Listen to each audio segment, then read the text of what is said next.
Selamat datang di pertemuan ketujuh, Mas. Ini pertemuan terakhir di seri Object Detection ya. Setelah sebelum-sebelumnya kita udah membahas terkait konsep implementasi Object Detection Algorithm Deep Learning dari berbagai model, metode gitu ya, dan beragam framework gitu. Ada yang dari TensorFlow, ada yang dari Darknet juga, dan teknologi inferencing-nya menggunakan OpenCV, DNN, dan lain sebagainya. Nah, di pertemuan terakhir ini kita akan coba membangun ya web application yang dapat mengcounting objek secara otomatis gitu ya. Kita bisa pilih modenya nanti counting berdasarkan area atau yang crossing by line ataupun tipe lainnya gitu ya. Nah, dan juga kita akan coba styling menggunakan Bootstrap agar look and feel-nya lebih bagus. Terus kalau misalkan aplikasinya udah jadi nih, udah layoutnya udah kita rasa cukup, kita bisa surfing, kita bisa running aplikasi Flask Web App yang kita create ini sebagai services, Mas. Namanya itu kita akan coba running di layanan disebutnya itu System D Services. Ya. System D ini udah services yang ada di sistem operasi Linux ya, otomatis di Jetson Nano OS ya, L4T udah ada, kita bisa tinggal gunakan untuk ngerunning aplikasi web app Flash untuk object counting-nya nanti gitu ya. Nah, seperti apa step by step-nya? Ini kita akan coba bahas dulu ya outline-nya. Pertama kita akan bahas sedikit tentang object counting ya, menambahkan yang sebelumnya. Kan kita baru berhasil sebelumnya itu memperkenalkan object counting berdasarkan ya satu area penuh gitu ya. Saat itu di area tersebut ada berapa objek gitu ya. Nah, yang counting by area, terus ada counting by line gitu ya. Ada satu garis, horizontal atau vertikal kita bisa define, ataupun mau diagonal juga boleh. Yang crossing ke line tersebut bakal di counting ya. Nah, sekarang kita akan coba implementasikan untuk object counting tapi multiple line gitu ya. Jadi nanti kita bisa ngedraw kotak dan lain sebagainya yang bisa lebih komprehensif dan sesuai dengan kebutuhan kita lah, lebih fleksibel, nggak terbatas satu line. Setelah itu kita akan coba mengimplementasikan Bootstrap ke aplikasi web app Flash yang kita akan jadikan object counting application nantinya.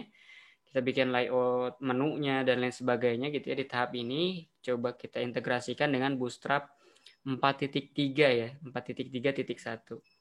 Setelah itu kita akan coba layouting di satu screen namanya screen live stream ya. Jadi di screen ini rencananya kita akan tampilkan mulai dari streaming videonya, control button seperti start stop video, pilih mode counting gitu ya.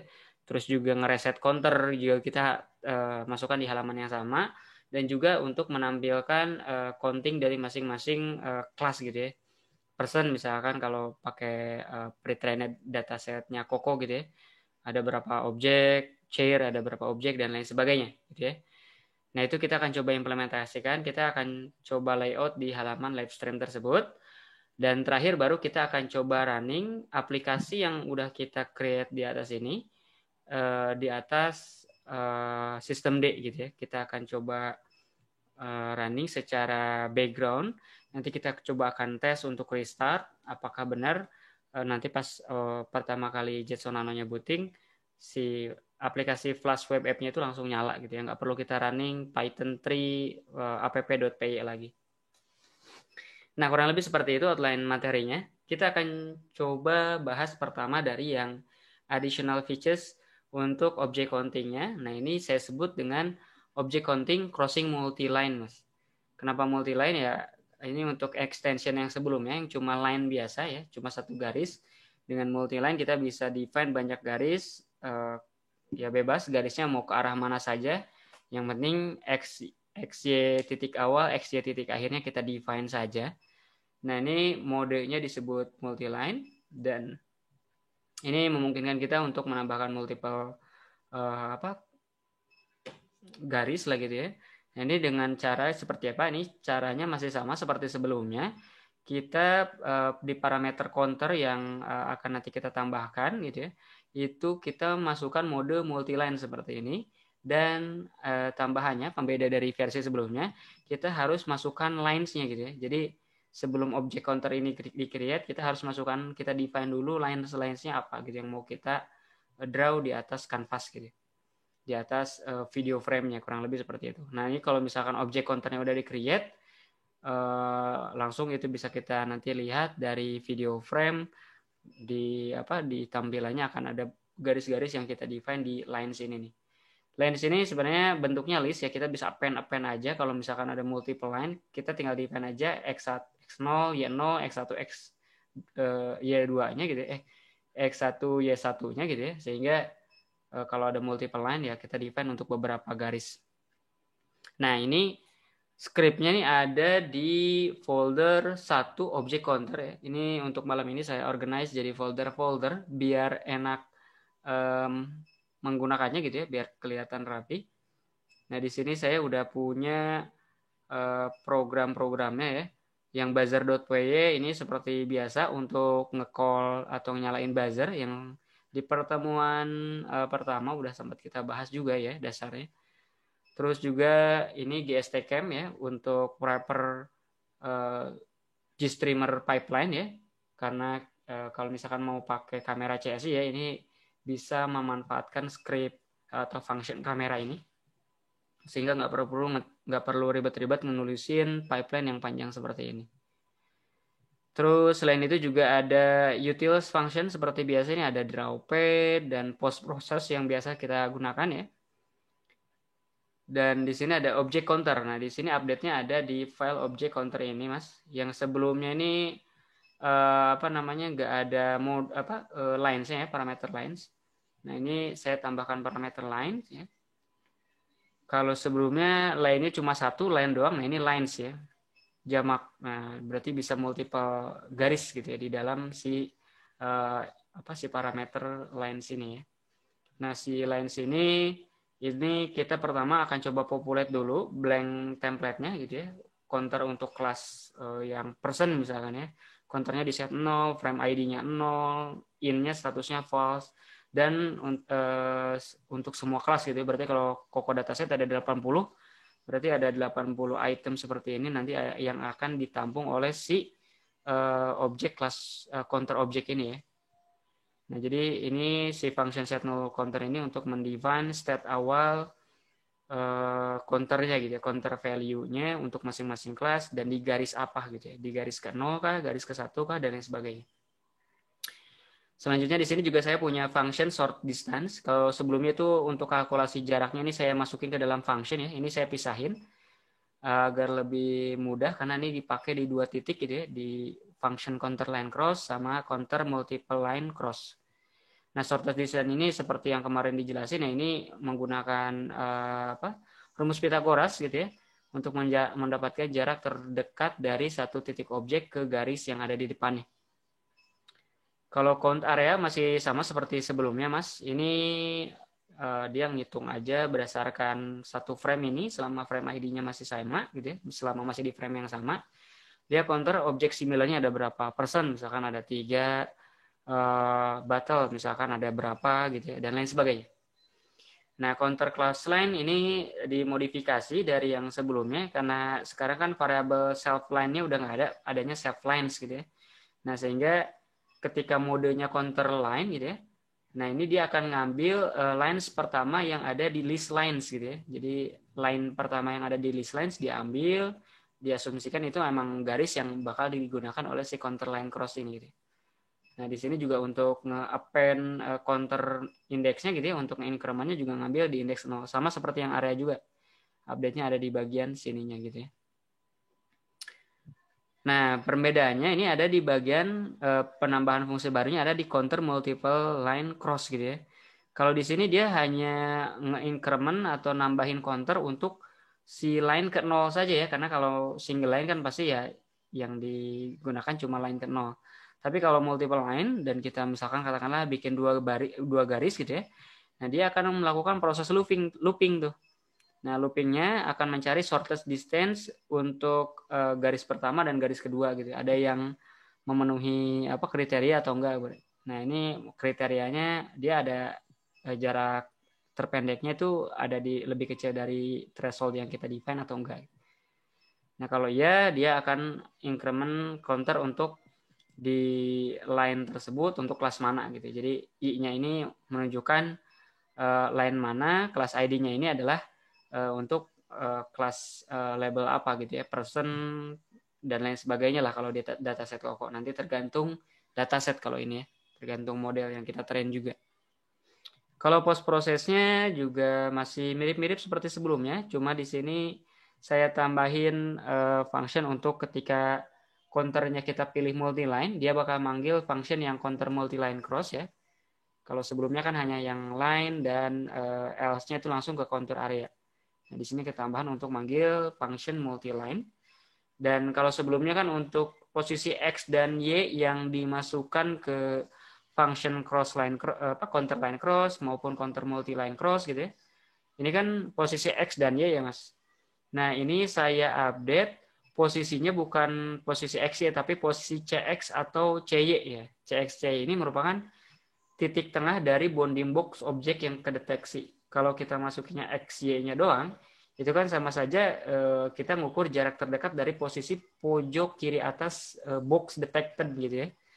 Nah, biar lebih lebih enak gitu ya. Deteksi referensinya itu di tengah objeknya gitu ya. Makanya di sini ada X plus setengahnya dari width gitu ya, Y plus setengahnya dari height gitu ya. Makanya ini secara koordinat nanti akan ada di tengah-tengah boxnya. Nah, si CXY ini menggantikan XY yang tadinya dimasukkan ke function counter line cross dan termasuk di counter multi line cross juga kita pakai CXY. Nah, seperti itu perbedaannya di objek counter. Kalau di program utamanya ini objek counting plus asing gitu ya. Masih mirip-mirip ya. Nggak berubah banyak. Ini kita bisa baca aja di sini saya punya folder model ya, tapi di luar folder 1, 2, 3, 4, 5-nya ini biar nggak tiap folder ada modelnya. Ini nanti silakan Masnya masukin JSON file, .pb, dan pbtxt yang mau digunain nih. Gitu ya. Jadi yang sebelum-sebelumnya kita training nih kan ada banyak tuh ya, yang mau TensorFlow, mau yang yang YOLO juga bisa gitu ya. Karena ini pakai function yang universal, jadi kalau YOLO kan di sini yang .weight-nya gitu ya. Kalau yang di bagian ininya ada config-nya. Kalau di TensorFlow seperti ini kan pakai pbtxt. Ini masukin aja ke dalam folder model. Nanti tinggal disesuaikan aja model name dan config name-nya gitu ya, diatur. Dan juga class file-nya juga ya. Nah, ini kebetulan di sini saya udah punya beberapa ya. Coco SSD dan Faster RCNN Coco-nya gitu ya. Hasil model inferencing yang sebelumnya kita udah coba optimize ya. Ada pbtxt script-nya juga. Ini kita coba running ya. Kita coba runningnya dengan cara masuk dulu ke folder pertemuan 7. Ini kita ls. Nah, kelihatan di sini ada satu objek counter ya. Ini tinggal dipanggil aja Python 3. Nah, satu objek counter. Namanya itu adalah objek counting flash asing ya. Nah, sesuai dengan yang ada di panduan readme MD, kita runningnya pakai Python 3, satu objek counter, objek counting flash asing. Ini kalau kita execute, dia bakal ngejalanin flash aplikasinya. Oke, ini udah kebuka. Kita selanjutnya lihat di browser ya. 192.168.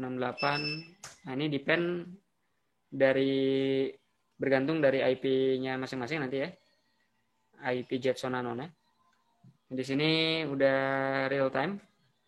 FPS-nya kelihatan dan di sini ini ada 2 garis ya.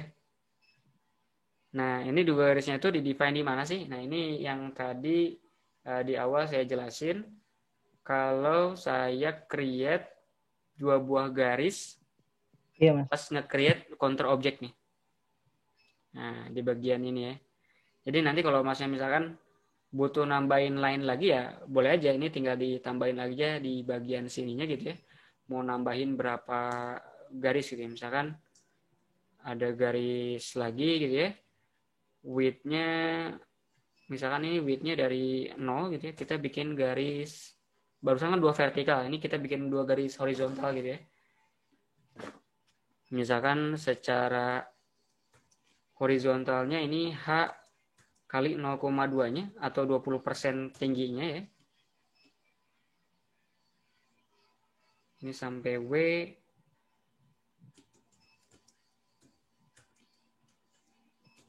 Nah, bisa seperti ini. Ini nanti akan nambahin garis lagi ke si lines yang ada gitu ya.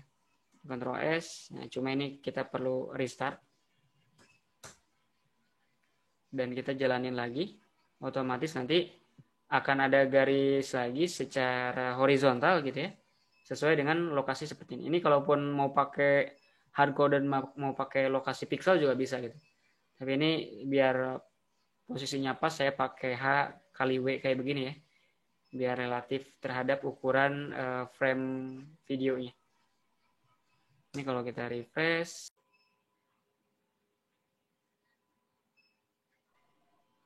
Nah, ini hasil resultnya, Mas. Iya. Ya, jadi garisnya sekarang jadi 3 dan ini konturnya juga ada line 0, line 1, line 2 gitu ya. Line 0 Oh, itu ini yang 20% dari tingginya ya? iya, 20% dari tingginya. Kalau mau hard coded lokasi pixelnya juga bisa gitu. Oh, Cuma gitu. jadi lokasinya nggak terukur, kita nggak kebayang di mana gitu kan. Nah, ini emang agak susah kalau misalkan pakai 20% persen kayak begini gitu ya. Tapi lebih enak secara posisinya nanti. Nanti Iya, iya. misalkan seperti tadi dilihat gitu ya. Ini kan garisnya mentok ke ujung ya. Bisa nggak mentok ke ujung gitu ya, cuma tengahnya doang garis horizontalnya. Kalau mau Ya, gimana Mas?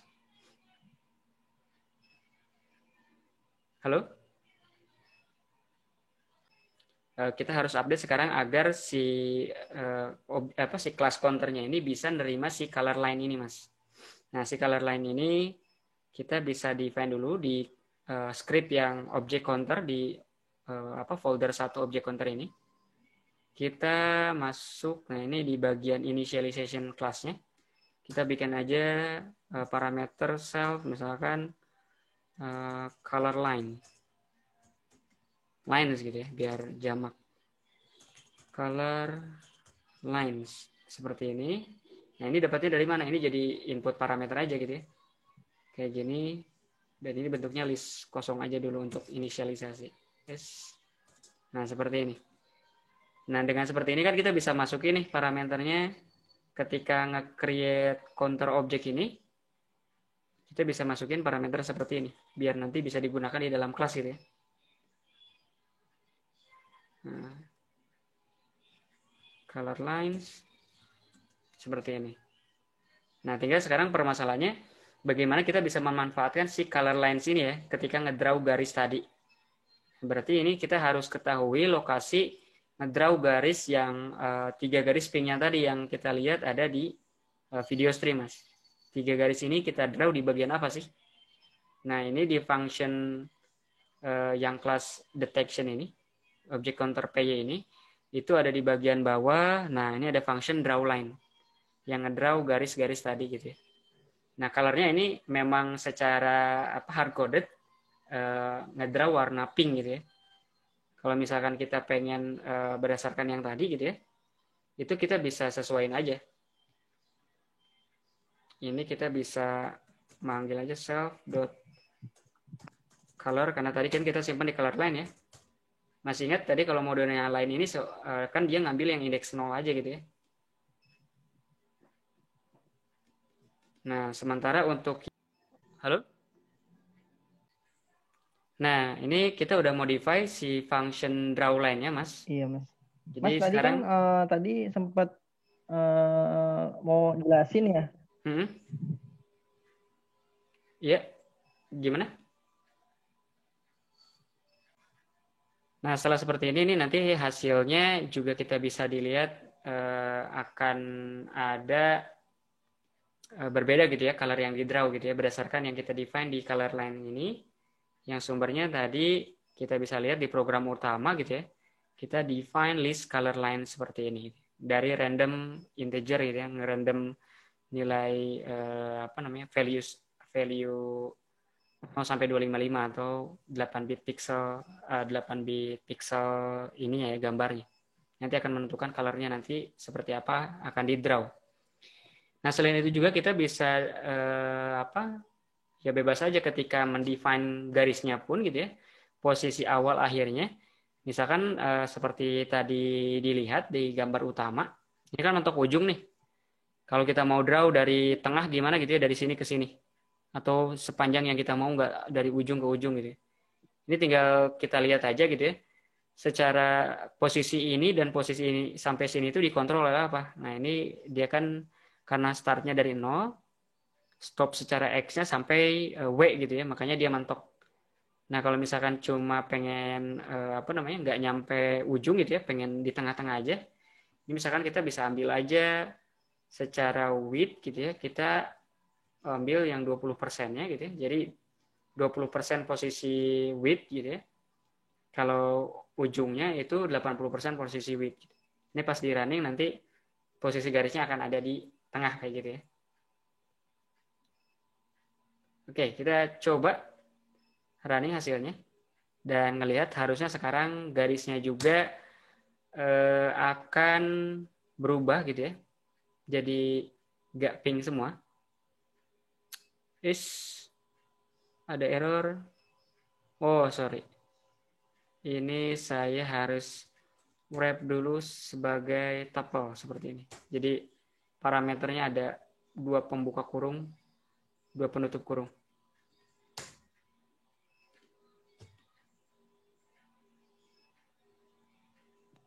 Is exactly type 56. Harusnya udah. Color line apa nggak bisa dalam bentuk ini ya? Oh sorry, ini belum di Ctrl S ya. Nah, Ctrl S dulu. Oh iya. Jadi tadi yang udah diedit dia nggak ke apply. Nah ini udah berhasil.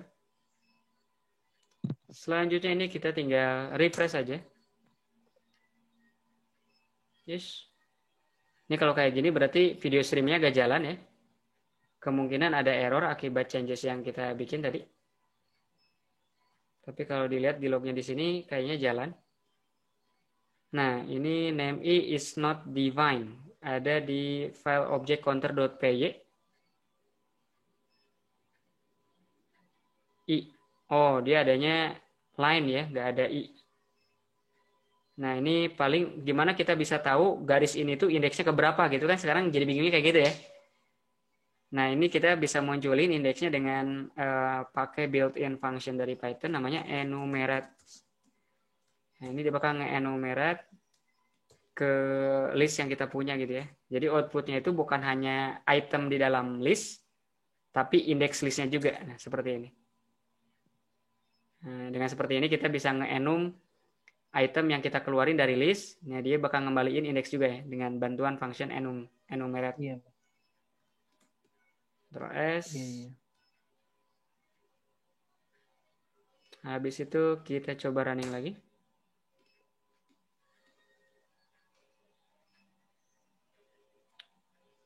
Oke, terus kita sekarang refresh.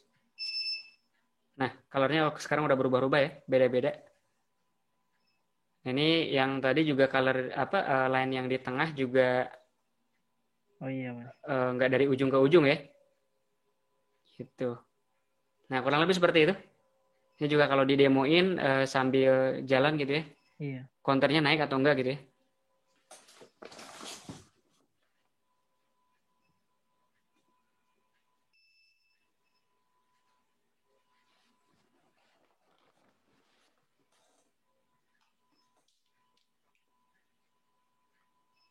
Nah, naik cuma pas lewat ke sananya doang ya. Ini pakai yang SSD. FPS-nya tinggi. Ini kita juga bisa, kalau dilihat kan kalau SSD tuh dia kayak ada false detection. Ini mungkin entah ngedeteksi apa gitu ya. Iya, Mas. Lain hal. Nah, ini kita bisa coba aja misalkan explore menggunakan model lain gitu ya. Di sini saya punya yang FRCNN misalkan.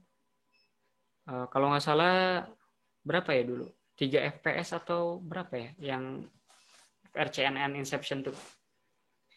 Nah, ini kita tinggal bisa update aja terutama di bagian pas ngedefine pas ngeload CocoJS-nya JSON-nya gitu ya. Ini bukan SSD digantinya nanti jadi FRCNN kalau mau modelnya yang faster RCNN gitu ya. Untuk modelnya di sini ada .pb-nya si yang FRCNN Inception V2. Jadi ambil aja namanya. Kalau untuk PBTXT-nya juga sesuaikan untuk yang punya si FRCNN ya, faster RCNN. Nah, ini seperti ini. Jadi intinya ada 3 lokasi yang harus dirubah nih, gitu ya.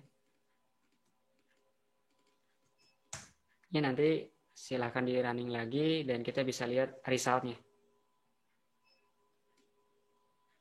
Oke, ini udah jalan. Kita bisa refresh lagi. Tandanya kalau streaming inference udah jalan, nah di sini ada message seperti ini. Ini ya 3,3 fps lah dapatnya ya. Tapi secara detection dia akurat ya, nggak kayak tadi kalau pakai SSD ada misdetection gitu ya. Kurang lebih kayak gitu. Ini nanti bisa coba juga dengan yang YOLO dan lain sebagainya. Iya. Nah, itu basicnya Mas, ketika menggunakan multi-line. Berarti masukin ke dalam folder model. Iya, folder model tadi. Yang ada di di sini ya. Nah, di folder model ini. Jadi JSON label map-nya, pbtxt-nya, .pb frozen graph-nya juga kita masukin sini aja biar ke-organize jadi satu. Nanti tinggal sesuaikan aja di 3 lokasi, class file sama pas manggil readnet cv2 dnn readnet gitu ya. Kayak gitu. Untuk part ini ada pertanyaan?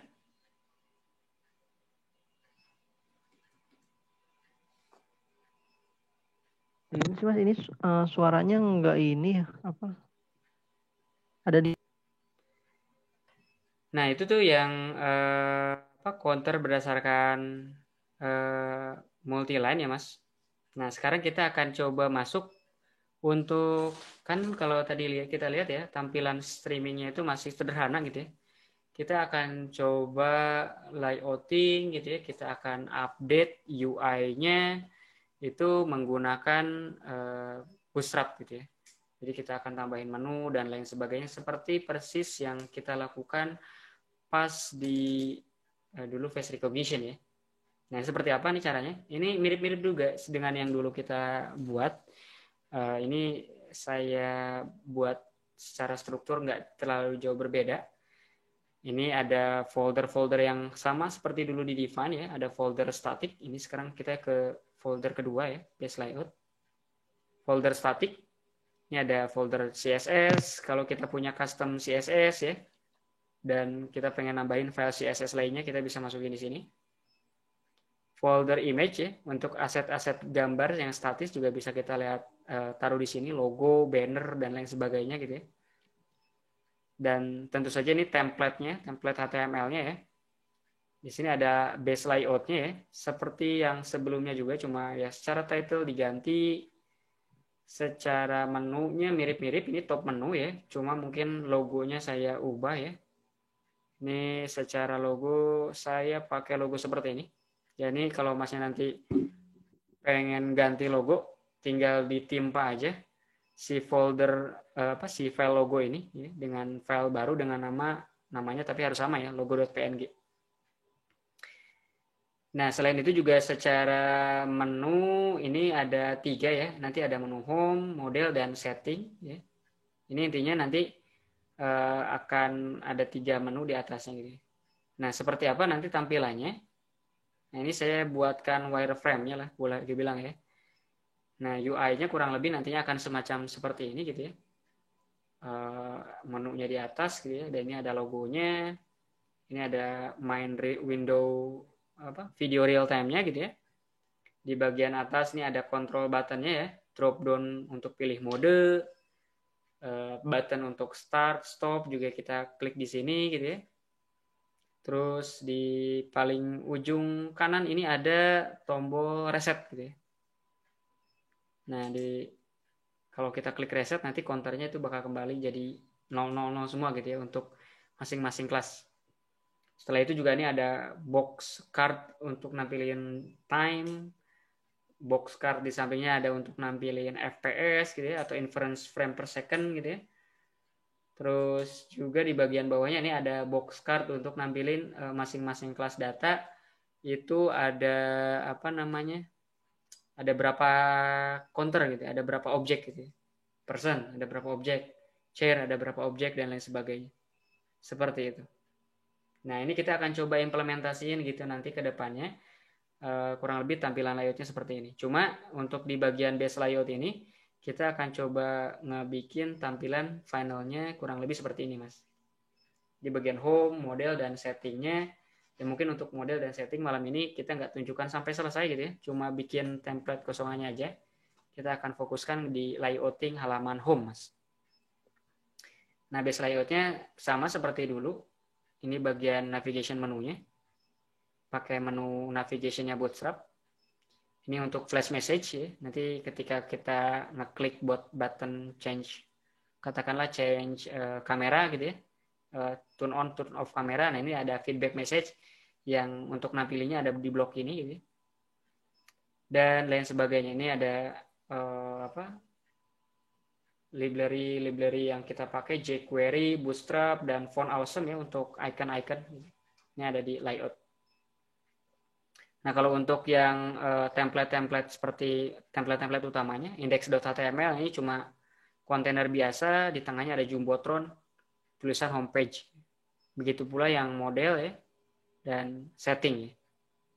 Ini cuma template-template biasa.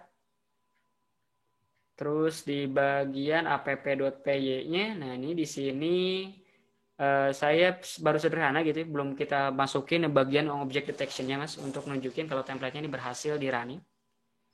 Cuma nge-import Flask gitu ya, nge-create object Flask-nya, bikin 3 routing ya untuk masing-masing yang home gitu ya, yang model gitu ya, slice model sama slice setting.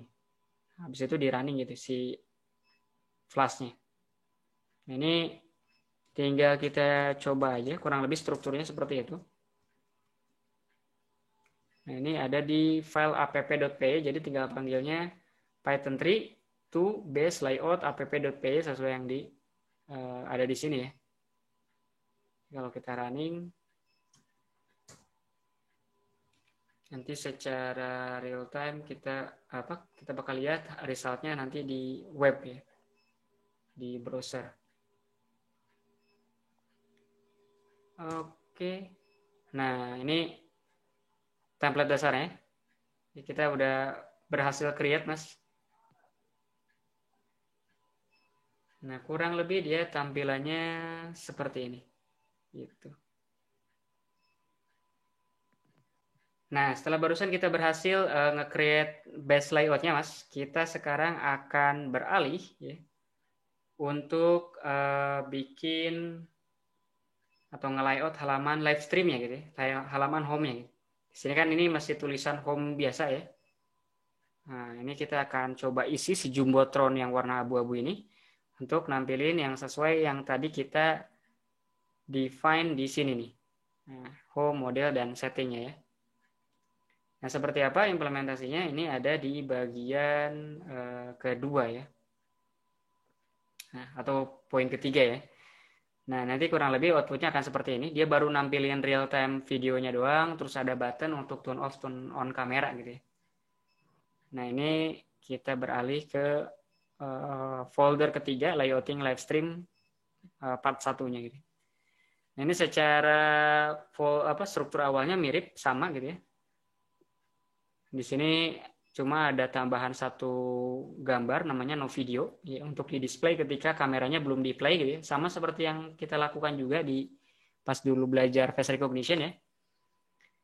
Dan di sini juga saya punya folder baru namanya core service. Jadi segala sesuatu yang berkaitan dengan program utama iya, gitu ya, Mas. program deteksi itu saya keep di dalam folder core service ini. Gitu ya. Ada untuk sekarang karena hanya untuk nge-streaming kameranya doang, belum ada deteksinya gitu ya. Ini saya hanya perlu file GSTCam yang kita tahu ini isinya cuma GStreamer pipeline ya, untuk create pipeline GStreamer, kameranya berapa, width dan height-nya berapa. Sama di sini saya punya stream.py, ini baru ya. Stream.py ini sebenarnya untuk nge-wrap gunframe ya, yang biasanya kita gabungin jadi satu file utama di app.py gitu ya, ataupun di file manapun gitu ya. Ini saya pisahin jadi satu kelas terpisah namanya stream. Biar kenapa harus dipisah gini? Ini sebenarnya wajib ya. Biar di program utama app.py ini nggak numpuk gitu ya. Jadi bagian benar-benar yang kaitannya dengan computer vision kita pisahin adanya di core service. Nah, biar clean. Ini saya punya kelas namanya stream. Di kelas ini pada intinya dia akan ada function genFrame yang digunakan untuk MJPG stream, ngirim-ngirim frame terus-terusan gitu ya. Dan ada function untuk digunakan nge-close dan nge-open kamera nih. Jadi kalau untuk nge-close kamera ya tinggal kamera release gitu ya. Terus di set none kameranya. Kalau mau nge-turn on kamera ya ini tinggal video capture berdasarkan kamera source-nya yang kita kasih di sini. Kamera source-nya bisa dari GStreamer pipeline atau kamera index ya, 0, 1, 2 gitu. Dan ini untuk ngecek status kamera. Nah, si stream.py ini gimana cara makainya gitu ya. Ini tinggal buka aja si app.py di folder ketiganya ini, Mas. Nah, ini kita import juga tiga function ya, respond, request, dan flash ya, dari Flask. Ini juga kita import stream ya, kelas stream dari stream.py tadi, kelas kamera dari function kamera dari GSTCam ya, kita keluarin juga. Nah, di sini untuk nge-create objek streamnya ini saya create dari kelas stream. Nah, kamera source-nya dari mana? Ini ngambilnya dari GSTCam ya. Saya define kamera 0, width dan height-nya saya define di sini. Kalau streamnya udah ada, nah ini ketika pas routing home gitu ya, sama seperti yang dulu kita create ya. Kalau kita buka template home-nya dulu gitu ya, index.html. Nah ini kan nanti akan ada semacam dua button nih Mas. Button pertama yang tulisannya turn off kamera, button kedua yang tulisannya turn on kamera. Persis sama seperti yang dulu kita implementkan juga. Kalau turn off kamera dia bakal ngebawa parameter kamera off gitu ya. Kalau turn on kamera dia ngebawa parameter kamera on gitu ya. Nah, sehingga ketika nanti URL ini di routing, ya dia kan nangkap nih, bakal ngebaca parameter kamera yang dikirimin ke URL ini isinya on atau off gitu ya. Dia bakal cek. Kalau isinya on dia gimana, kalau isinya off gimana. Kalau isinya off dan streaming statusnya masih nyala, ya baru di sini dipanggil nih stream.close. Stream.close ini ngapain? Nah, seperti kita tahu tadi dia bakal nge-close kameranya. Nah, terus habis itu dia ngasih flash message ya, feedback message, kamera turn off ya, dengan type info. Tapi sebaliknya kalau misalkan kamera message-nya itu on gitu, yang kita ya berarti yang diklik itu button yang turn on kamera gitu ya, yang warna merah. Maka nanti secara function gitu di routingnya dia bakal ngeaktifin kamera. Nah, bakal ada flash message, kamera turn on gitu. Habis itu ya udah di render aja gitu message-nya. Dan di bagian genFrame-nya kalau dulu kan cuma genFrame, karena genFrame function ini kita pindahin ke kelas stream ya. Maka untuk mengakses genFrame function-nya itu kita tinggal pakai stream.genFrame seperti ini, Mas. Gitu. Nah, sisanya ini masih sama seperti yang tadi di base layouting gitu. Oke. Ini kita bisa running ya.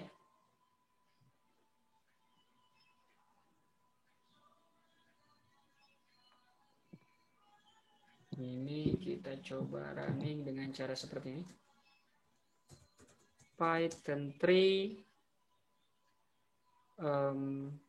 3 app.py seperti ini. Nah, udah kayak gini ini kita bisa cek di browser ya. Ini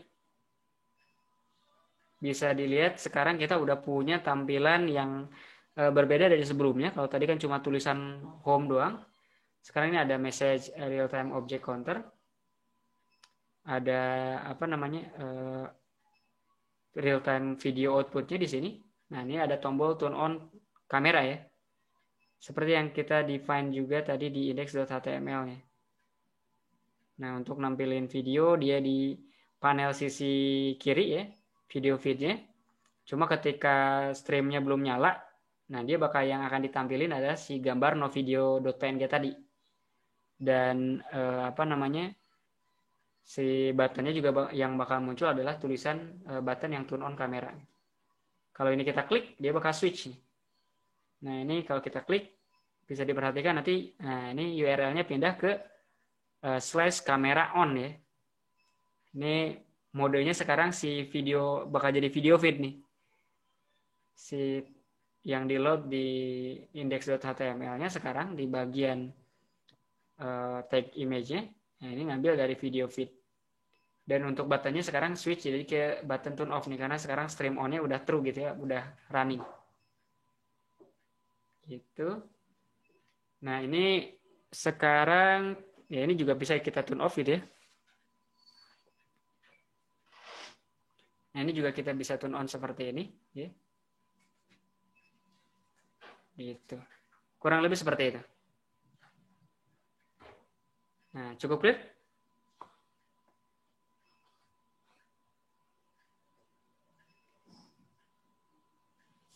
Iya mas.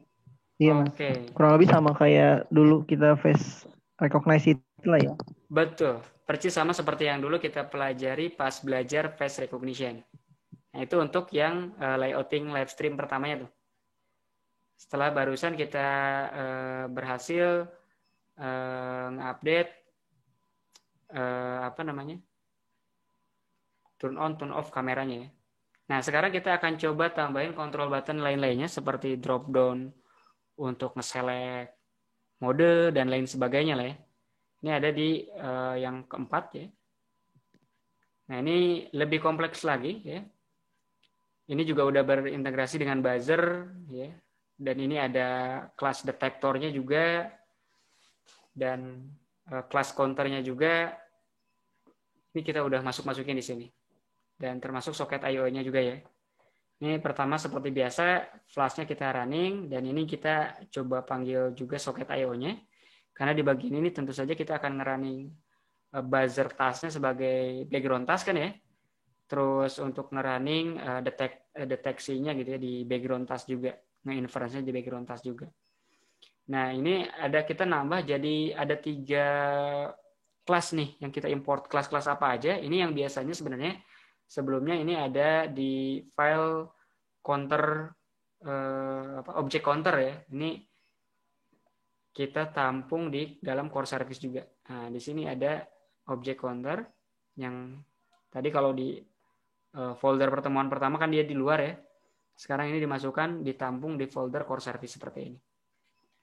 Nah, cuma kita masukin di dalam kelas counter seperti ini sama seperti sebelumnya. Ini kontennya sama ya. Kalau untuk object counter.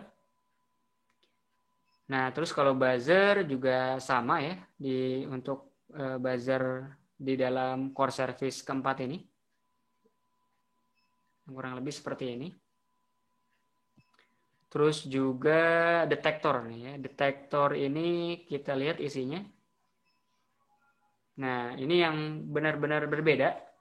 Ini adalah bagian yang biasanya kita running di program utama. Nah, ini saya pisahin, saya pecah, masukin ke file yang namanya detector.py dan saya create kelas yang namanya detector.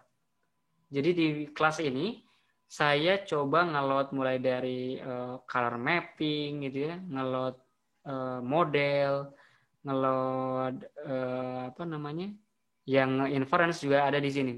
Nah, ini bagian main yang biasanya itu kita taruh di program utama ya, dan function detect object-nya.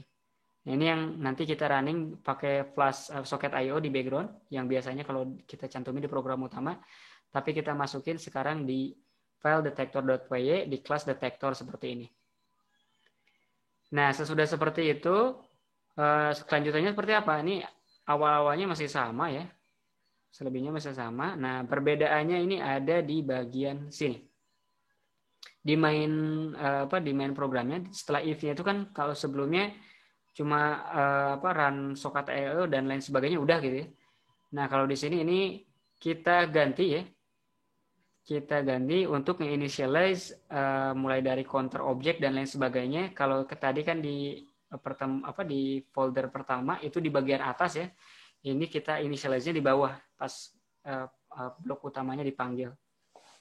Mulai dari ngeload coco.json ya gitu ya atau kelas datanya. Terus ini nge-define counter object gitu ya, nge-define garis-garisnya ini kita define di sini gitu ya. Nah, ini kan ada di object counter ya, terus nge-create object detektornya juga ada di sini gitu ya. Arah ke PB filenya, PB.txt filenya ini kita arahin di sini. Sama juga kita nge-define stream objeknya kita taruh di bawah gitu. Yang biasanya kita taruh di atas. Ini biar rutinnya dulu yang kelihatan, baru nanti bagian untuk nge-load objek-objek kayak begininya itu belakangan gitu ya. Nah, dan kita nge-define background task untuk yang detektor main ya. Detektor main ini adalah yang function untuk nge-inference ya, seperti biasa. Cuma ini fungsinya ada di lokasinya di objek detektor. Cuma digeser aja, dipindahin di file terpisah. Dan juga seperti biasa untuk nge-running background task yang buzzer gitu ya. Kurang lebih seperti ini. Jadi ini sebenarnya belum sama button control yang lain, tapi ini udah ngegabungin dengan yang real time object detection-nya gitu ya. Tapi ini pakai model SSD ya. Ini tinggal kita running aja. Python 3 folder keempat ya. Untuk yang si layouting live stream part 2-nya. Seperti ini ya. Kalau sudah ini tinggal bisa kita running. Oke, ini udah running ya. Ini kita bisa cek. Kita bisa refresh. Nah, secara tampilan memang nggak jauh berbeda karena index.html kita nggak ubah-ubah. Cuma nanti pas di video frame-nya itu nggak seperti sebelumnya, cuma real time biasa. Ini udah ada real time detection-nya gitu ya. Karena seperti tadi dilihat di program utamanya kita udah tambahin detektor dan program-program pendukung lainnya, kelas stream dan kelas lain-lainnya gitu ya. Nah, ini defaultnya multi-line, makanya dia ada 2 garis ya. Ini ada toothbrush false detection-nya kayaknya di line 1. Ini kurang lebih seperti ini. Ini coba saya jalan ya.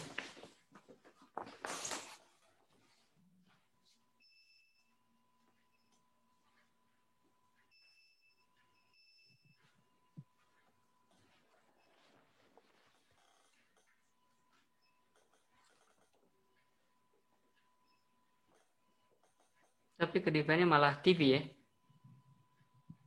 Itu mungkin yang box di atas. Coba sekali lagi. Iya mas. Sampai 3 malah.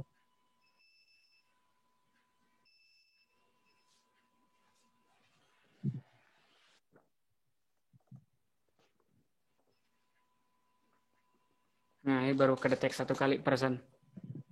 Agak susah dia karena kalau SSD di tempat ini tuh dia kayak ngedeteksi ada objek lain ya. Ini kalau kita turn off, dia bakal kayaknya ada crash. Oh iya ini crash. Iya mas. Kalau crash ini biasanya macam-macam ya, karena mungkin ada di internal Python library-nya ada yang crash atau apa gitu ya. Ini kita bisa running ulang. Dan tentu saja hasil counting tadi jadi nggak ada ya, karena kita nggak simpan kemana-mana. Kurang lebih seperti ini. Nah, di sini kunci utamanya kita udah pecah-pecahin file-filenya yang tadinya numpuk jadi satu file gitu ya. Ini kita pisah-pisah ini. Ada program buzzer yang tentu saja untuk nge-call buzzer task gitu ya. Program detektor untuk ngedetek yang nge-load model, nge-inference model juga ada di detektor.py ini. Di STCM untuk function GStreamer pipeline-nya itu ya. Object counter ya untuk wrapper post process counternya. Counting objek berdasarkan mode yang kita pilih. Stream PY ini untuk nge-wrap MGPEG streamnya, nge-generate frame dan lain sebagainya. Untuk nge-enable disable kamera juga ada di sini. Util function seperti biasa untuk ngasih bounding box dan post processing. Kayak gitu. Nah, itu di program yang keempat Mas gitu ya, yang layouting live stream ini ya. Jadi kita sekarang udah berhasil gitu ya nge-update functionnya, nge-update programnya sehingga secara tampilan dan secara fungsi sekarang sudah sama seperti awal ya, tapi tampilannya udah kita gabungin dengan Bootstrap gitu ya. Kurang lebih seperti itu. Nah, cuma di sini kan kita belum punya capability untuk katakanlah seperti pilih mode. Kalau mau pilih mode kan otomatis kita harus override dari programnya langsung gitu kan. Nah, dan itu yang susah gitu ya.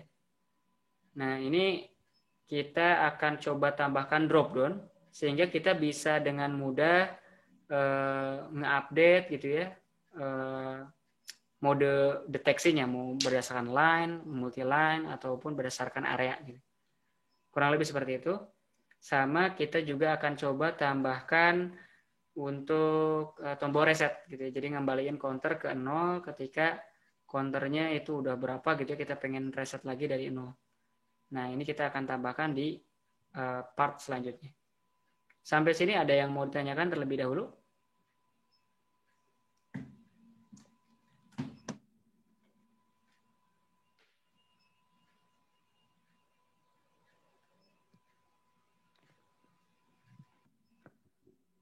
Mas, Ya. kalau mau nambah bikin fungsi GPIO itu,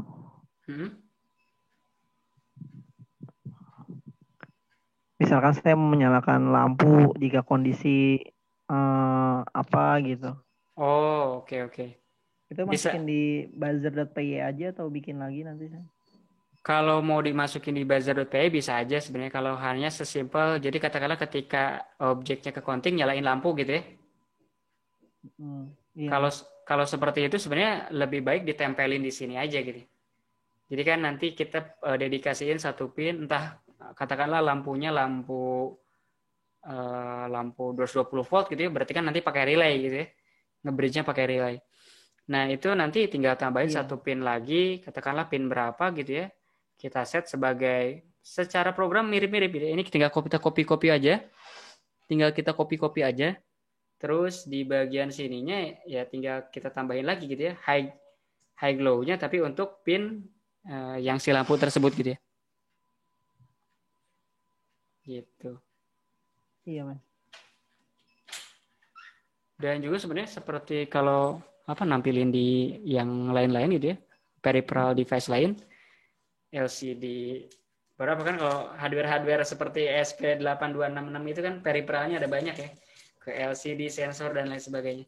Ini sebenarnya di Jetson Nano juga bisa support untuk melakukan hal tersebut.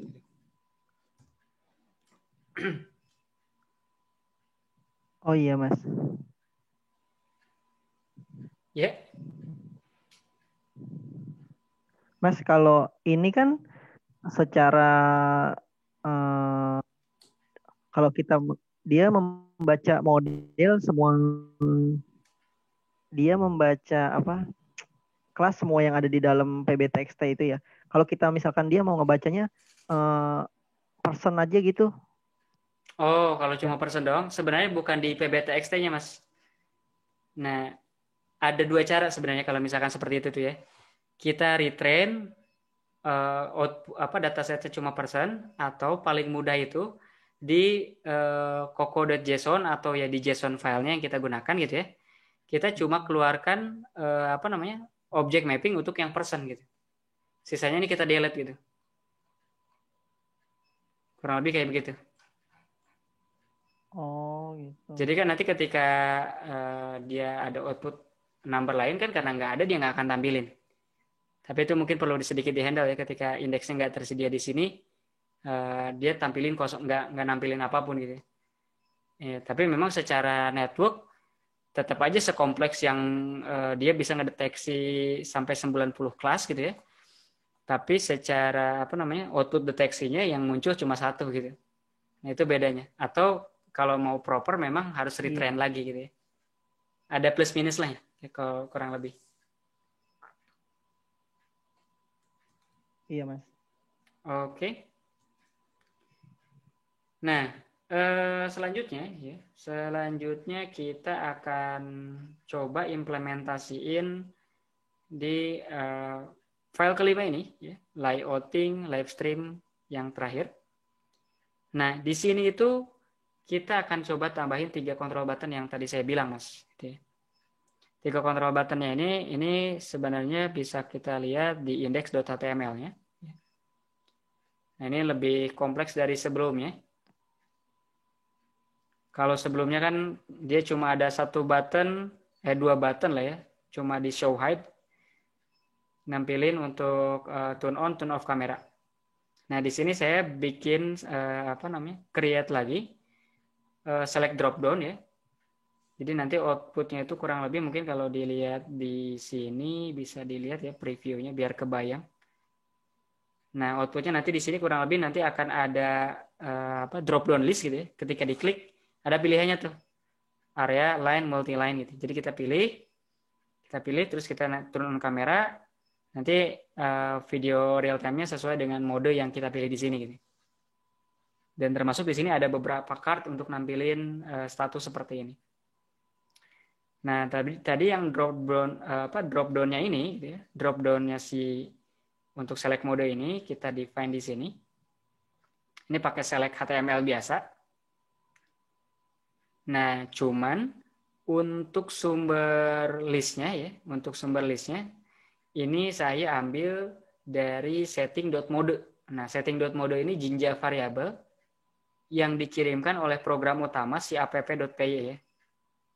Nah, si app.py ini pas di bagian routing indexnya, nah dia akan ngembaliin list setting ya, ada property mode, isinya list gitu ya. Ini kalau misalkan kita implementasi mode lain, misalkan circle gitu ya Mas, tinggal tambahin lagi di sini gitu, jadi 4 gitu. Nanti secara dropdown juga bakal sesuai dengan yang kita define di sini. Nah gitu, karena ini nanti itu akan ke-generate di HTML-nya atau akan di-pass through sebagai Jinja variable. Nah, selain itu juga selain select-nya di sini ada button untuk reset ya. Ini tulisannya reset counter. Nah, ketika ini ada 2 event sebenarnya. Jadi ketika si mode ini dirubah atau si button ini diklik, ini nanti akan nge-trigger sesuatu gitu ya. Kita mulai dari ngejelasin yang button reset dulu yang paling mudah.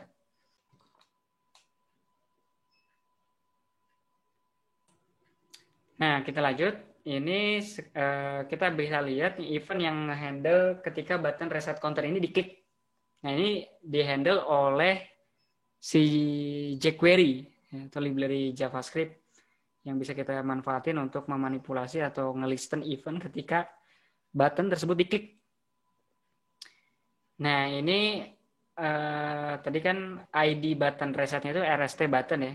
Ini ada kalau di jQuery kurang lebih strukturnya seperti ini. Dia JavaScript reset button dot on click ya.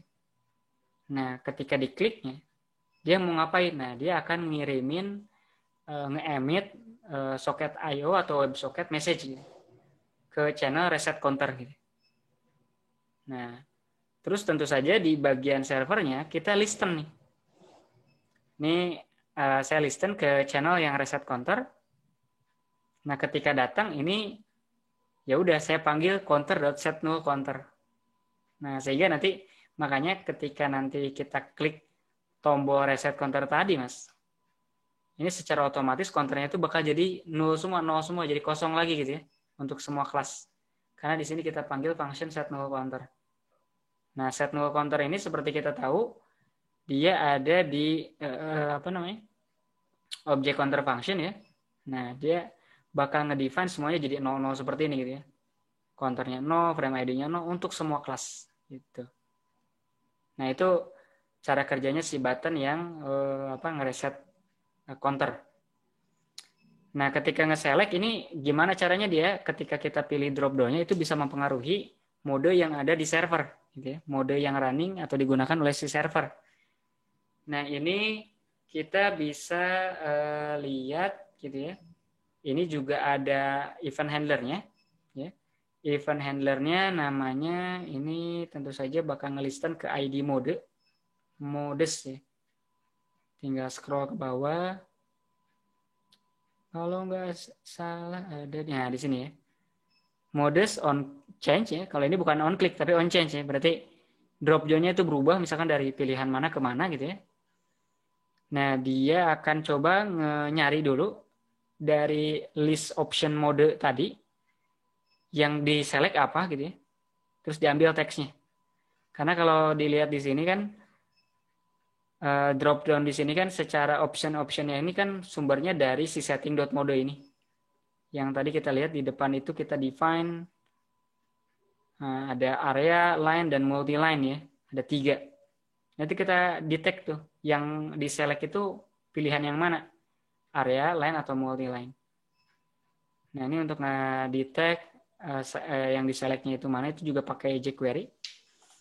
Kalau misalkan udah, nah ini dia bakal manggil function namanya button mode. Ya. Button mode ini function yang intinya dia sebenarnya secara functionality dia akan enable button di sini kan ada button turn on, turn off kamera, reset counter ya. Jadi kalau awalnya itu belum diselect, ini bakal disable dulu nih. Jadi ketika kita pilih area atau line atau multi line, baru tuh buttonnya bisa diklik. Karena nggak lucu kan kalau misalnya kita klik tapi ininya masih disable gitu ya. Nah, ini kita enable dulu ya. Kalau misalkan modenya ada kepilih ya, nggak non dan bukan mode default, ya ini kita select kamera buttonnya jadi enable ya, disable-nya di false. Terus dari kamera button juga ya ini untuk properti CSS sebenarnya, di remove class disable biar secara UI itu nggak bisa diklik gitu ya. Dan reset button juga di remove disable-nya biar bisa diklik gitu reset buttonnya. Nah, setelah itu ini saya akan coba nge-update. Kalau coba diperhatikan, Mas, di button kamera untuk ngaktifin kamera maupun matiin kamera, tadi kan cuma sampai kamera off, kamera on saja ya. Nah, di sini saya tambahin parameter mode. Nah, ini yang jadi kunci bagaimana si server bisa tahu yang harus dijalankan modenya apa gitu ya. Karena ketika dia turn on kamera, dia bisa dapatkan informasinya dari parameter mode ini. Nah, ini kan modenya masih kosong nih. Terus gimana cara nambahin modenya? Misalkan mode sama dengan area. Kan di sini masih sepotong gini kan. Mode sama dengan misalkan multi-line gitu ya. Gimana cara nge-update si href ini gitu yang ada di tombol dengan kelas cam.strip button ini gitu ya. ID cam strip button ini. Ini bisa dilihat di bagian yang tadi. Nah, pertama tentu saja kita harus baca dulu isi dari URL href-nya ya. Ini kalau di jQuery gampang. Tinggal ke ID cam button-nya tadi ya. Kita cari atribut yang href-nya, isinya apa. Nah, ini saya simpan di variabel href. Nah, habis itu ini saya ada satu pengecekan. Kalau misalkan di URL yang didapatkan ini ada lebih dari 2 sama dengan, artinya kan si bagian ininya udah ada isinya gitu ya. Mode sama dengan apa gitu ya. Nah, ini saya akan coba substring ya. Motong dulu, ngilangin. Kalau manakala URL-nya ini udah diupdate, sebelumnya udah ada sama dengan area gitu ya. Atau sama dengan multi-line gitu. Jadi area multi-line itu dihapus dulu, diupdate dengan value mode baru gitu. Tapi kalau di pas awal-awal pasti masih kosong. Jadi makanya ini hanya dilakukan ketika setelah sama mode sama dengannya itu udah keisi ya, untuk keperluan tersebut. Nah, udah itu kita update nih. Cara ngupdate-nya, cam button-nya, atribut href-nya ini diupdate. Href hasil yang udah dipotong dihilangkan bagian mode sama dengan ke belakangnya. Nah, ditambah dengan mode yang baru. mode baru ini adalah yang dipilih tadi yang hasil select gitu ya. Karena kan manggil button modenya kepilih. Nah, baru si button cam buttonnya tadi, kamera button untuk nge-turn on, turn off kameranya lagi, harapnya di-update. Gitu. Karena sekarang kan ada parameter mode nih di button turn off, turn on kameranya selain selain ini ya, kamera statusnya on off gitu. Nah, sehingga di sini saya panggil argumen baru nih. Saya cek ada parameter mode nggak pakai function request or get gitu ya. Ini saya simpan di variabel mode request ya. Nah, ini bagian yang menariknya. Bagaimana kita bisa ngerubah mode dari deteksi secara on the fly. Ini caranya tinggal pertama kita tahu karena si mode ini kan di-define di counter ya. Nah, ada di parameter counter mode. Tinggal override aja karena dia bentuknya kelas, makanya enak kalau kita simpan atau kita create function-functionnya itu di dalam kelas gitu ya. Kita bisa manipulate parameternya seperti ini ketika runtime. Dan counternya juga kita perlu update ya, karena ini counternya modenya udah berubah dan di detektor kan butuh objek counter ya. Nah, di-update dengan counter terbaru, di stream juga di-update dengan counter terbaru, streamnya baru dibuka. Kurang lebih kayak begitu tuh untuk nampilin functionality dari drop down select mode, implikasinya ke button on off si kamera gitu ya. Kurang lebih kayak gitu, Mas. Iya, Mas. Nah, yang terakhir mungkin di bagian yang card-cardnya ya. Kalau tadi dilihat kan di bagian UI utamanya, ini ada card time, FPS, dan card-card untuk nampilin counternya ya. Ini tuh sebenarnya sederhana, cuman mindahin dari yang tampilannya sebelumnya static text gitu ya. Nah, ini pakai untuk yang card time dan FPS, ini saya tandain ya, ada komen HTML-nya. Ini pakai bootstrap card gitu ya. Ini strukturnya, ini lebarnya ini cuma 6 kolom ya. Makanya di sini kalau ingat di bootstrap itu kan dia untuk satu full grid itu ada 12 ya. Ini kalau saya set 6, ini set 6 jadi setengah-setengah gini. Gitu. Dan ini juga sama nih untuk bagian layout yang main real time kameranya ini dengan sisi yang functionality-nya ini juga 6 card gitu ya. Tapi untuk box yang lebih atasnya.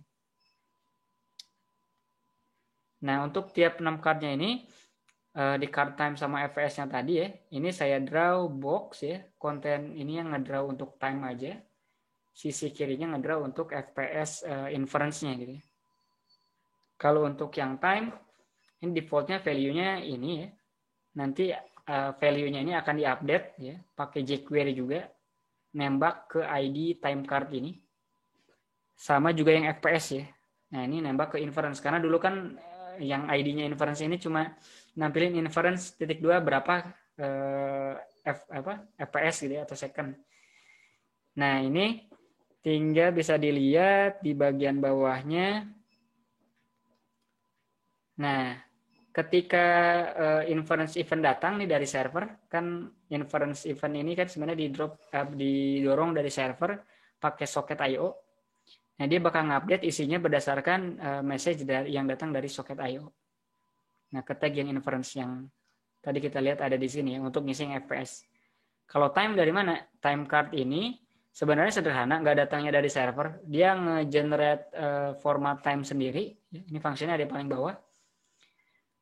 Generate format time via JavaScript gitu ya. Terus nanti diupdatekan ke ID tag HTML yang ID-nya time card yang tadi kita lihat di sini. Nah, selain itu juga di sini bisa bagaimana si time-nya itu bisa ke-update. Nah, ini kalau di JavaScript ada function set interval. Dia bakal manggil lagi function time ini tiap 1 detik, 1 detik, 1 detik. Makanya nanti waktunya juga bakal berubah gitu ya. Seolah-olah kayak jam lah gitu ya. Nah, ini untuk time dan FPS. Selanjutnya kalau untuk bagaimana untuk nampilin card yang persen dan lain sebagainya kalau terdeteksi gitu ya. Ini kan berarti harus dinamis cardnya kan.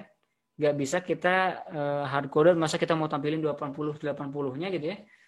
untuk Koko dan lain sebagainya, itu berarti kan nggak praktis banget kalau kayak begitu. Nah ini saya bikin dinamis untuk nge-generate card-cardnya ini. Makanya di sini saya manipulasinya itu di level JavaScript.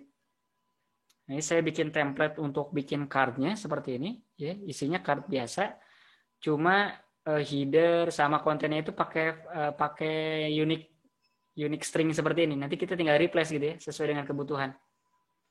Dan persen-persen gitu untuk di card template. Dan di sini juga ada spacing template. Spacing template ini nanti untuk ngedraw garis, ini kan ada garis tipis gitu, HR gitu ya, sama tulisan line 0 dan line 1, jadi bisa dibedain counter mana yang untuk punya si line 0, counter mana untuk punya yang si line 1 gitu. Nah, bagian utama untuk nge-create box-boxnya itu ada di sini. Jadi ketika counter event datang dari server ya, yang biasa kita cuma tampilin line 1.2%, 1, dan lain sebagainya ya, yang pas tadi di bagian awal. Nah, di sini kita akan replace dengan card seperti tadi.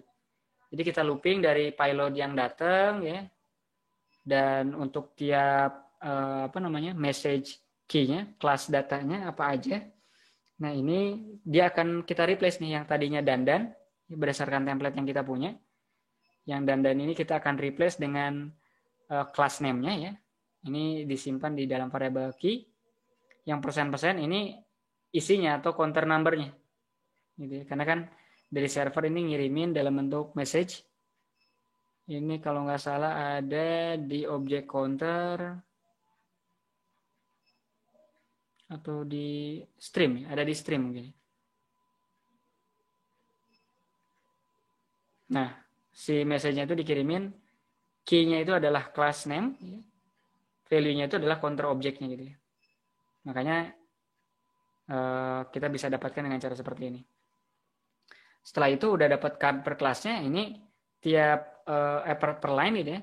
Tiap line nanti kita pisahin dengan spacing template. Nah, spacing template ini sebenarnya bakal ngebikin garis lurus ya, pakai tag HR.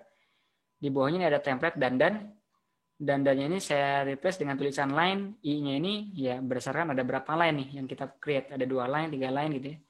Nanti akan nge-define seperti itu. Kurang lebih seperti itu bedanya Mas dengan yang sebelumnya. Ini kita tinggal cobain aja ya untuk ngerunning Python 3 5 app.py seperti ini. Nah, ini udah kebuka, kita tinggal lihat resultnya seperti apa. Oke. Ini kelihatan ya, sekarang kita secara look and feel jadi lebih bagus ya. Sebelumnya cuma ada satu button untuk turn on, turn off kamera. Dan di sini bisa dilihat, ini saya belum bisa klik ya. Karena awalnya disable, ini sengaja. Karena dia posisinya belum milih mode nih. Kalau dia udah milih mode, seperti tadi yang saya jelasin kan, ketika saya pilih yang yang di define 3 dari server tadi, area misalkan. Nah, ini tombolnya berubah kan. Jadi bisa diklik nih yang turn on kamera. Gitu. Ini kalau misalkan saya pilih coba sekarang untuk yang lain gitu ya. Saya turn on kamera. Oke, muncul ya. Nah, ini tapi box deteksinya belum muncul kecuali nanti pas saya crossing tuh. Crossing ke apa namanya? Ke area samping. Tapi ini kayaknya ini halo? Oke. Nah, ini resultnya seperti ini. Ini pakai model yang faster RCNN kayaknya. Ini FPS-nya 3,3 sekian. Ini kalau misalkan kita replace juga bisa aja untuk biar cepet pakai SSD gitu ya untuk demo. Ini kalau mau dirubah tinggal dari sini aja. Ini ya diganti jadi yang frozen inference graph-nya SSD, dan tentu saja yang lain-lainnya kita sesuaikan gitu ya, sesuai dengan yang punyanya SSD. Itu ini tinggal kita running seperti ini.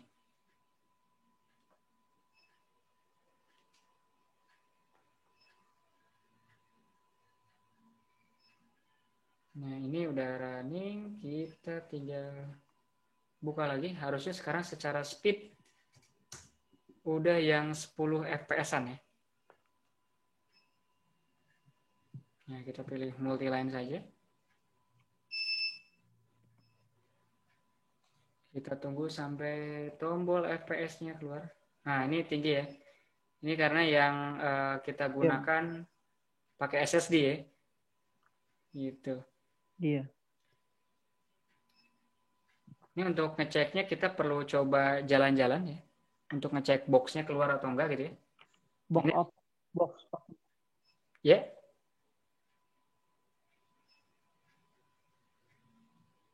Iya, Mas. Oke, kita coba tes ya.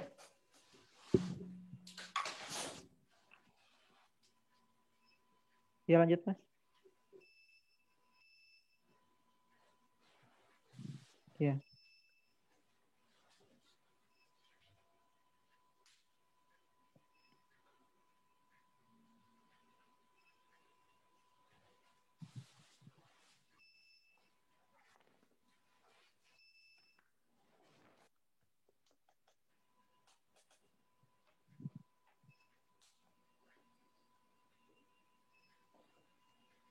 Nah, ini counternya naik ya. Cuma karena pakai SSD dia deteksinya ada kedeteksi TV. Iya. Ini kita coba reset counter ya. Ini harusnya balik Iya. lagi ke 0 ya. Nah, ini jadi Oh iya. nggak ada semua ya. Ini kalau Iya, kita Mas. ulangi lagi, harusnya mulai lagi dari 0 ya.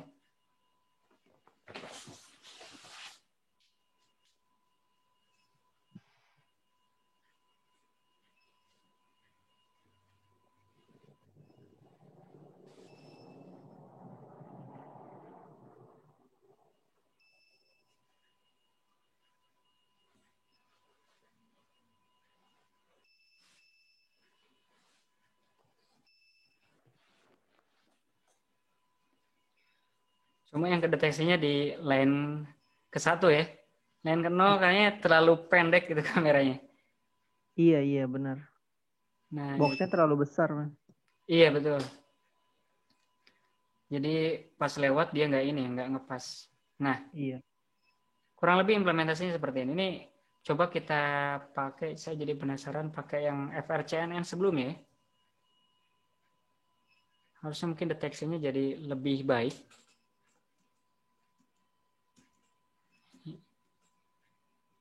Jadi ini FRCNN, terus kita running lagi. Oke. Ini kembali ke home. Pilih mode multi-line. Kalau penasaran misalkan kalau area seperti apa gitu ya. Kalau area nggak akan ada garisnya ya. Iya. Ini kalau yang lain cuma satu gitu ya. Turn off dulu, turn on lagi. Nah, ini cuma satu. Kalau multi-line, ini ada dua, seperti ini. Ini FPS-nya cuma 3,3 beberapa gitu ya.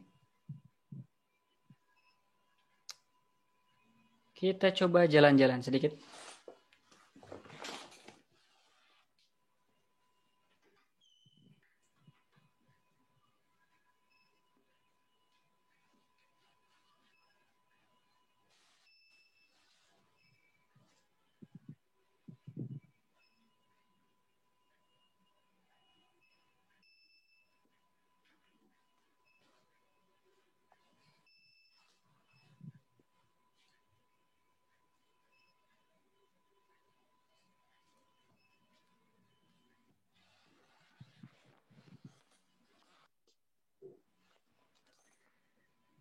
Tetap agak susah di yang kamera apa di line pertama ya. Ini Iya, mungkin Mas. secara positioning berpengaruh juga.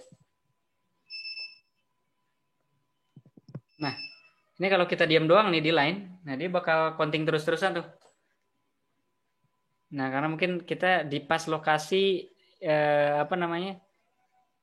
Titik Eh, tengahnya ya. titik perbatasannya lah. Kalau mungkin kitanya diam gitu, mungkin nggak counting ya. Tapi kalau kita gerak-gerak, boxnya gerak-gerak, jadi kan seolah-olah masuk keluar di area threshold tuh. Nah, Iya. itu disangkanya jadi masuk baru, keluar baru. Gitu. Kurang lebih seperti itu. Nah, ini untuk implementasinya memang sederhana. Kita belum coba implementasi sampai ke connect ke database, atau bahkan mungkin kalau advance-nya di sini juga susah juga ya kalau melakukan transfer learning. Makanya kalau menurut saya praktikalnya ketika berhadapan dengan object detection, untuk proses training nggak apa-apa kita running aja di Colab gitu ya. Setelah modelnya dapat, baru kita deploy ke dalam si aplikasinya, kurang lebih kayak gitu, Mas. Iya, Mas. Iya.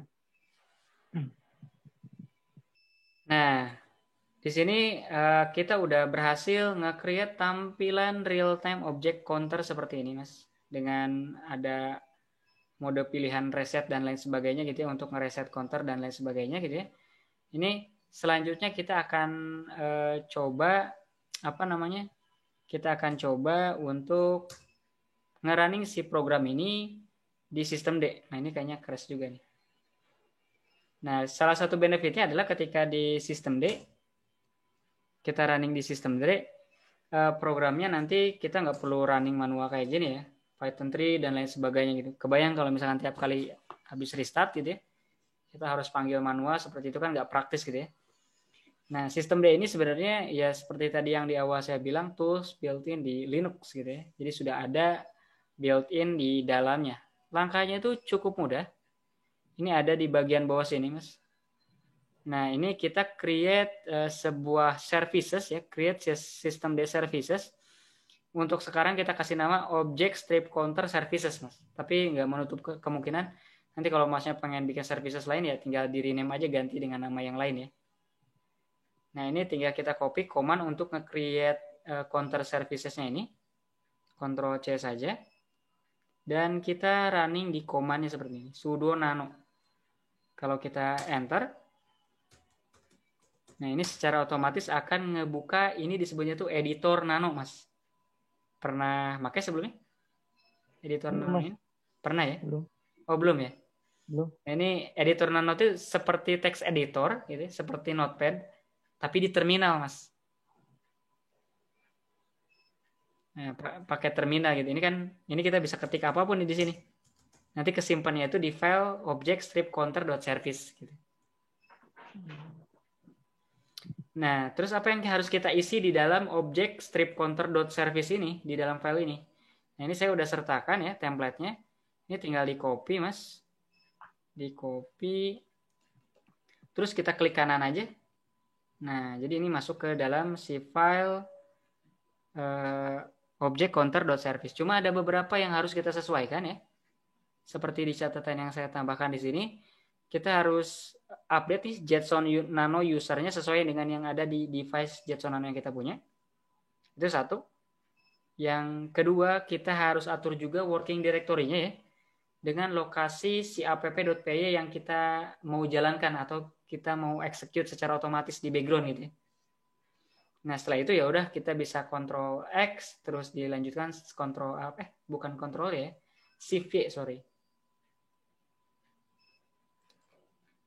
Ctrl X Shift Y. Nah. Yes.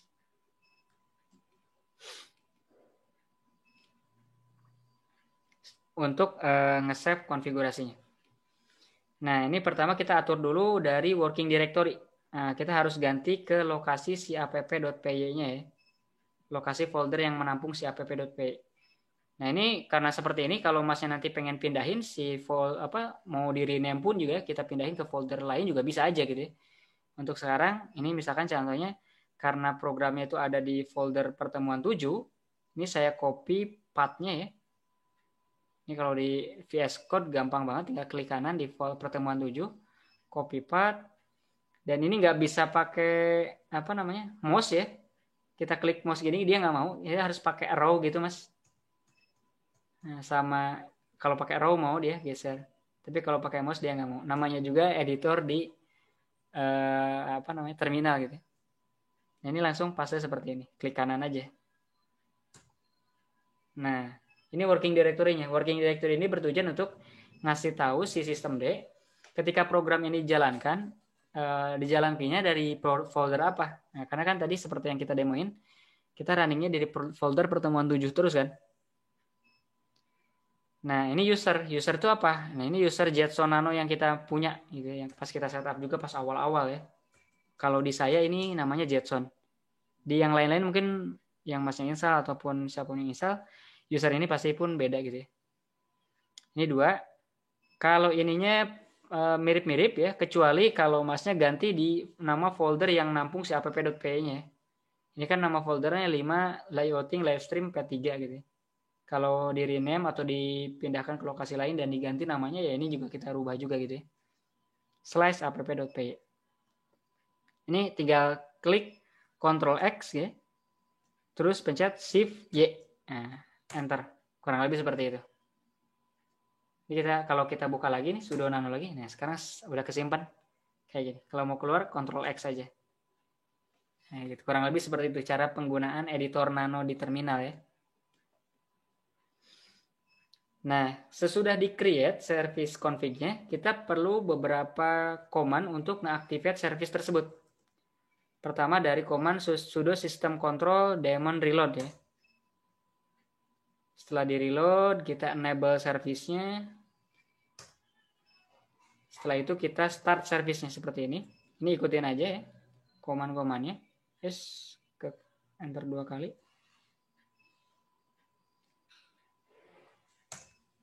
Ini harusnya udah nge-start.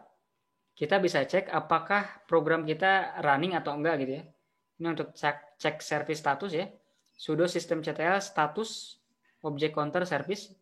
Jadi khusus untuk mengecek services system D yang kita punya. Nah, ini bisa dilihat Mas. Aktif running ya. Dan di sini running di IP machine ya, sesuai dengan yang kalau kita running di terminal ya. Dan ini kita bisa lihat kita nggak ngerunning Python 3 lagi gitu ya. Ini udah secara otomatis. Ini kalau kita lagi buka di browser, nah dia langsung ke ngerunning juga gitu. Gitu.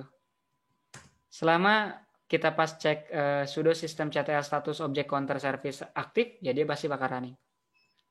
Ini kita juga bisa restart gitu ya, kalau misalkan gimana nih kalau misalkan codingannya ada error atau apa, kan kita bisa terminate gitu ya di program. Tapi kalau misalkan di sini kalau mau restart gimana, ini ada komanya untuk restart. Tinggal ganti aja dari status jadi di start. Kalau untuk nge-stop juga bisa. Ini kita stop ya. Kalau kita stop nanti aplikasi webnya harusnya nggak bisa diakses lagi ya.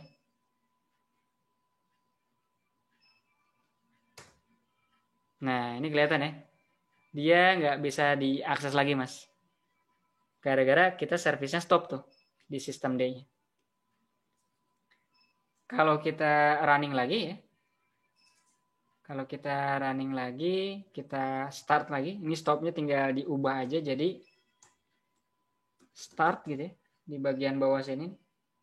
Kita execute. Nah, terus kita juga bisa cek statusnya kalau mau ya. Nah, statusnya sekarang running up 6 second ago ya.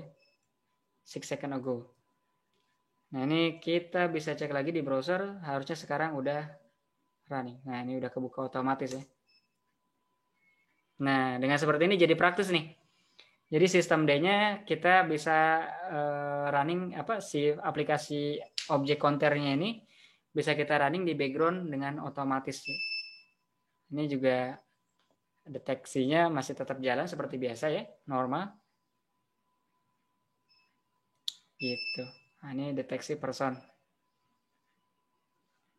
Sampai sini ada yang mau ditanyakan, Mas?